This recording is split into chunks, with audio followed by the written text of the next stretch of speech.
Welcome to the Design Materials channel. I am Edson Mafuz, architect and professor of architectural design at the School of Architecture, Federal University of Rio Grande do Sul in Porto Alegre, Brazil. Some people will be surprised by the choice of the Forma Store as the subject of a video about exemplary buildings. Laymen and even some architects are unable to see superior qualities in a building they considered banal and which they refer to as a box in a derogatory sense. However, I claim that this is one of the most interesting buildings that can be found from the point of view of the strategies used to turn a complex constructive solution into something that is apparently simple, only apparently, as you will see next. The statement that the genius of an architect appears even in small works is almost a cliche.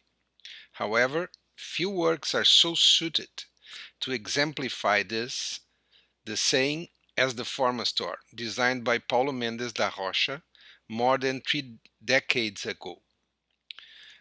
According to the published material, there were two fundamental conditions at the beginning of the design. The program consisted of creating a space for the exhibition and sale of furniture. Not just any kind of furniture, but collections signed by the main architects and designers of the 20th century.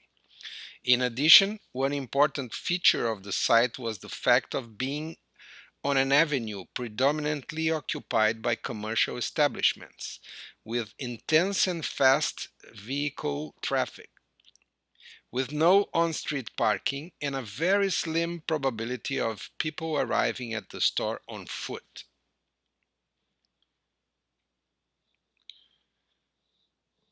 Two essential aspects of the build project are absolutely consistent with the program and the place where the building is located.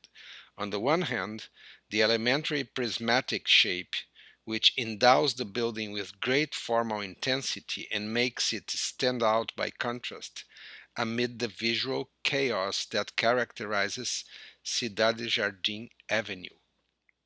A more formally elaborated building would easily be confused with its neighbors, preventing its immediate identification.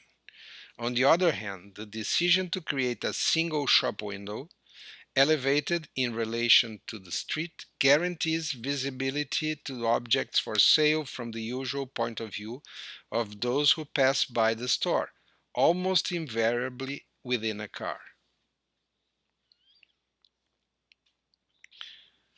The problem of customer parking was solved by dedicating the entire ground level to this activity. To make this possible, the store floor was raised and columns under the building were not considered. The fact that the entrance to the store is via a retractable staircase is another feature that helped the complete release of the ground floor. Both the desire to have a diaphanous ground floor and the desire to create a long shop window without any intermediate support had important technical consequences, as we shall see next. It is when one looks at the plans and sections that the mastery of the architect begins to appear, since form and construction are resolved at the same time, reaching results of rare consistency. Unlike most of the buildings we are used to, here structure and form are so integrated that it is difficult to separate one from the other. As in many other cases in the architecture of Mendes da Rocha, after the definition and construction of the resistant structure, there is little left to complete the building. To overcome or to span 30 meters, beams and pillars of considerable size are required. What is worth mentioning is the fact that although these beams and pillars are huge, we do not realize these dimensions due to their integration with the other elements of the project. Two pre-stressed double T beams of concrete, approximately 1.5 meters high, span 30 meters at the store floor level. This dimension goes unnoticed by the fact that the two beams are part of a larger element that defines at the same time the roof of the parking lot, the floor of the shop window, and the floor of the main level of the store. This floor is the result of the extension of the beam horizontal members, constituting two slabs. The upper slab connects the two beams without exceeding them and forms the store floor.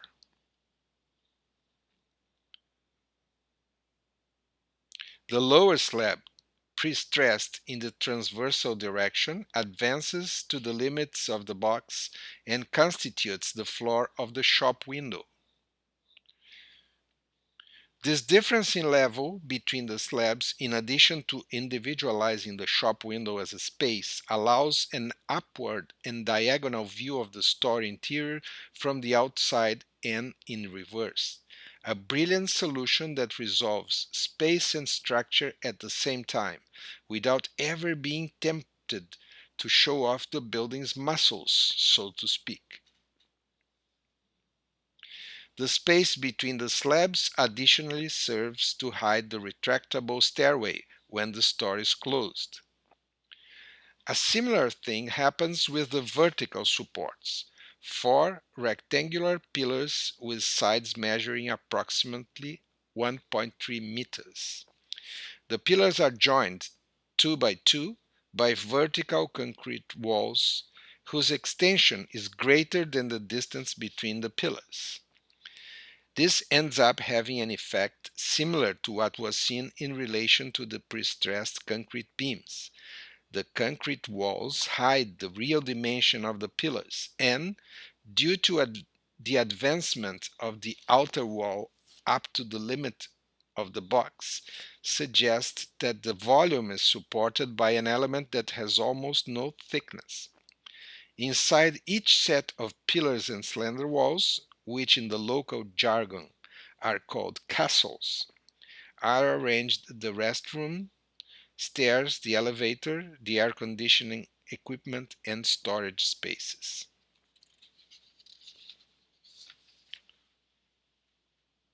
A very interesting finding is that practically the same solution is used in the vertical and horizontal directions, configuring a main structural system in the form of a larger letter H.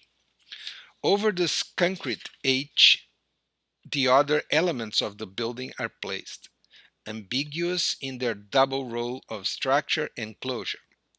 Resisting the temptation to reproduce on the roof the system used on the store floor, Mendes da Rocha used a metallic structure system to close the building.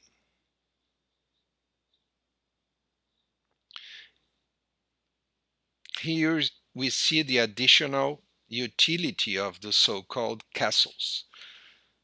From the top down, we see the storage space, the air conditioning equipment, the place for the stairs and lift, for the restrooms and gray water disposal, and for the rainwater disposal.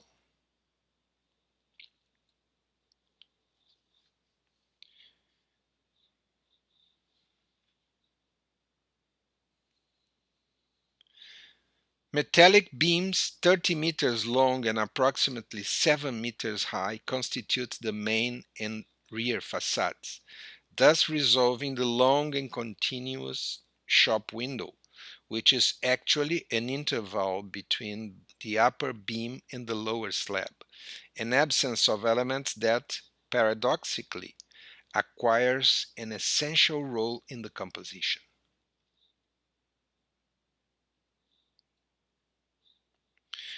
Joining the two main beams, the roof structure and the store's mezzanine serve to increase the store area at the same time that they act as braces for the entire metallic system.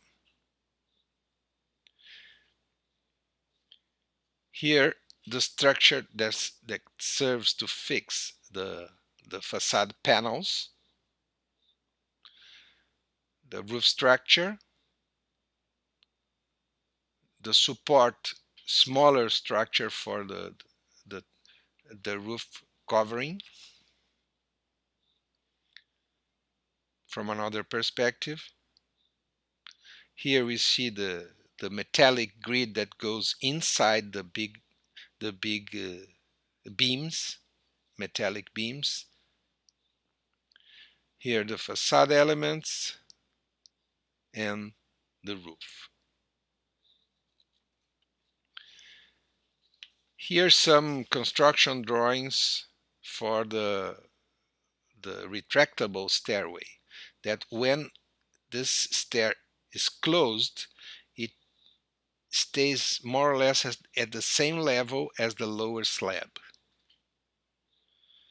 Here are the stairs from the point of view of someone entering the store. The main shop space and the mezzanine above. Here views from the model, since it is very difficult to find good pictures of this building, which is no longer the Forma Store. It is now something else with not the same kind of goods being sold in it. Gone are the uh, design created furniture, and what they sell there now is much cheaper furniture with much worse design. So here is the mezzanine and the small bridge that leads to it from one of the castles. View from the mezzanine over the main level. The shop window and the shop window in the model. It is really impressive how this structural complex made up of large elements can go so unnoticed. Instead, what is offered to viewers is an interior and exterior almost magical in their lightness and spatiality. The search for lightness and concealment of the real dimensions of the building is evident in the treatment of the edges of the side walls, here on the left, and the lower plane of the shop window, which have their thickness visually reduced to almost zero. We can see here in this view of the model how the thickness of the lower slab is reduced to almost zero by a folded piece of metal. And this was already foreseen in the sketch made by Mendes da Rocha at the beginning of the design, as you can see here on top. And on the left, we can see the same idea in concrete. It looks almost like a sheet of paper, visually, of course.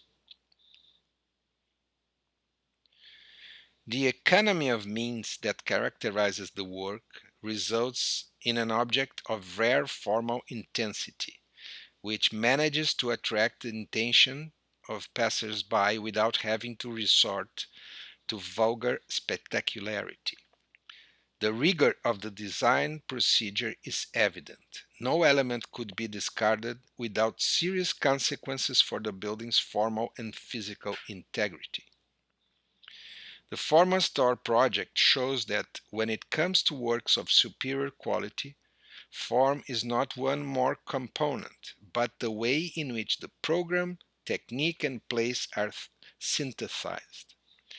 And that fundamentally the architecture of excellence does not depend for its emergence of spectacular locations, unlimited budgets, or extensive and glamorous programs. Thanks once more for watching. If you wish to download the Forma Store model, it is available at Exemplary Architecture's site. Please come back and do not forget to subscribe to be informed of the next videos.